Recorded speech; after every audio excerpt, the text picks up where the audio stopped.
संक्षिप्त रामायण कथा भाग एक बालकांड। राम सीता जन्म कथा। प्राचीन काल की बात है। सरयू नदी के किनारे कोशला नामक राज्य था। कोशला राज्य की राजधानी अयोध्या थी, जिसके राजा का नाम दशरथ था। राजा दशरथ के 3 पत्नियां थीं, जिनके नाम थे कौशल्या, कैकई और सुमित्रा। परंतु बहुत समय से उनकी कोई भी संतान नहीं थी, जिसके कारण उन्हें उत्तराधिकारी की कमी हमेशा सताती थी। इसके विषय में उन्होंने ऋषि वशिष्ठ से बात की और पुत्र कामिष्टि यज्ञ करवाया। यज्ञ के कारण उनकी पत्नियों को 4 पुत्र हुए। उनकी पहली पत्नी कौशल्या से राम, कैकई से भरत और सुमित्रा से लक्ष्मण और शत्रुघ्न का जन्म हुआ। सभी राजकुमार शास्त्रों और युद्ध कला में निपुण थे। जब राम 16 वर्ष के हुए तब ऋषि विश्वामित्र राजा दशरथ के पास गए और यज्ञ में विघ्न डालने वाले राक्षसों का अंत करने में राम और लक्ष्मण की मदद मांगी। राम और लक्ष्मण ने इस कार्य को आदर से मान और कई राक्षसों का अंत किया, जिसके फलस्वरूप उन्हें ऋषि विश्वामित्र ने कई दिव्य अस्त्र प्रदान किए।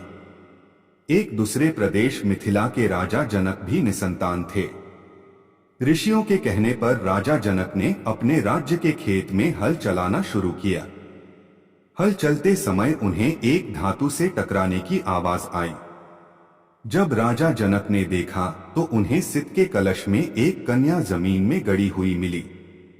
उस कन्या को जैसी ही राजा जनक ने मिट्टी से निकाला, राज्य में बारिश होने लगी और उस कन्या को जनक अपने महल ले गए। सित के कलश में पाने के कारण उस कन्या का नाम सीता रखा गया। श्री राम और सीता विवाह। धीरे धीरे सीता बड़ी हुई और उनके विवाह का समय आया। श्री राम अयोध्या के राजा दशरथ के ज्येष्ठ पुत्र थे और माता सीता उनकी धर्मपत्नी थी। राम बहुत ही साहसी, बुद्धिमान और आज्ञाकारी और सीता बहुत ही सुंदर, उदार और पुण्यात्मा थी। माता सीता की मुलाकात श्री राम से उनके स्वयंवर में हुई, जो सीता माता के पिता मिथिला के राजा जनक द्वारा संयोजित किया गया था। यह स्वयंवर माता सीता के लिए अच्छे वर की खोज में आयोजित किया गया था। राजा जनक ने सीता का स्वयंवर रखा, जिसमें उन्होंने शिव जी के धनुष को उठाकर उसमें रस्सी चढ़ाने वाले व्यक्ति से सीता का विवाह कराने की शर्त राखी। उस आयोजन में कई राज्यों के राजकुमारों और राजाओं को आमंत्रित किया गया था। शर्त यह थी कि जो कोई भी शिव धनुष को उठाकर धनुष के तार को खींच सकेगा, उसी का विवाह सीता से होगा। सभी राजाओं ने कोशिश किया, परंतु वे धनुष को हिला भी ना सके।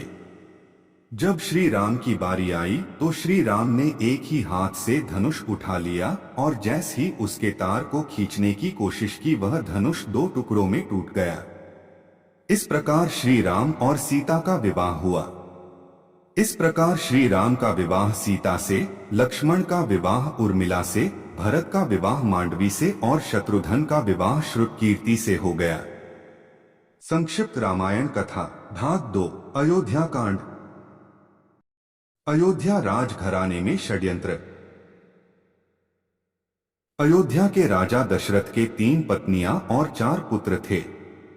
राम सभी भाइयों में बड़े थे और उनकी माता का नाम कौशल्या था। भरत राजा दशरथ के दूसरी और प्रिय पत्नी कैकेयी के पुत्र थे। दूसरे 2 भाई थे, लक्ष्मण और शत्रुघ्न, जिनकी माता का नाम था सुमित्रा। जब राम को एक तरफ राज तिलक करने की तैयारी हो रही थी, तभी उसकी सौतेली मां कैकेयी अपने पुत्र भरत को अयोध्या का राजा बनाने का षड्यंत्र रच रही थी। यह षड्यंत्र बूढ़ी मंथरा के द्वारा किया गया था। रानी कैकेयी ने एक बार राजा दशरथ की जीवन की रक्षा की थी। तब राजा दशरथ ने उन्हें कुछ भी मांगने के लिए पूछा था, पर कैकेयी ने कहा, समय आने पर मैं मांग लूंगी। उसी वचन के बल पर कैकेयी ने राजा दशरथ से पुत्र भरत के लिए अयोध्या का सिंहासन और राम के लिए 14 वर्ष का वनवास मांगा।